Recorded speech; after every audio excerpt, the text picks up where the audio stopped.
Late night talk show host Jimmy Kimmel is returning 6 days after he was suspended.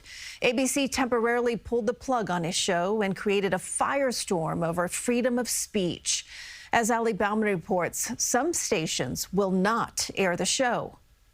Jimmy Kimmel returned to his California studio Tuesday, as seen in this Entertainment Tonight video, for the first time in nearly a week, welcomed by his fans. They made a good decision bringing him back.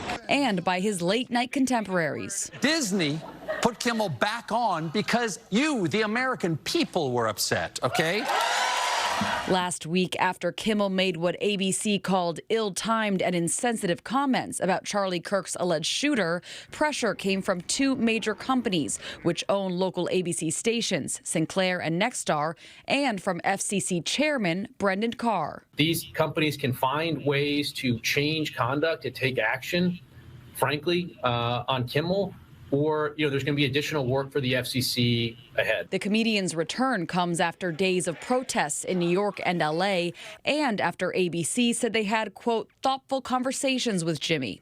But not everyone will be able to watch him. Sinclair and Nexstar own about 70 stations which carry ABC programming, and tonight, instead of Kimmel, those stations will show local news. I think this is a clear victory, not only for Jimmy Kimmel and his staff, but also for free speech. First Amendment attorney Ian Rosenberg. The fact that independent station groups choose not to broadcast Kimmel tonight, it's not a constitutional violation because private companies, they have the right to act without the restrictions of the First Amendment.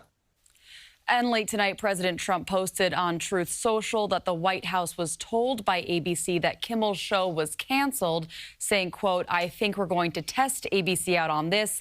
Let's see how we do. Last time I went after them, they gave me $16 million. Christine? So, Allie, we haven't heard from Jimmy Kimmel since this all went down. Has he said anything? Has he posted anything? Well, Kimmel hasn't spoken directly, but he has posted today for the first time since the suspension.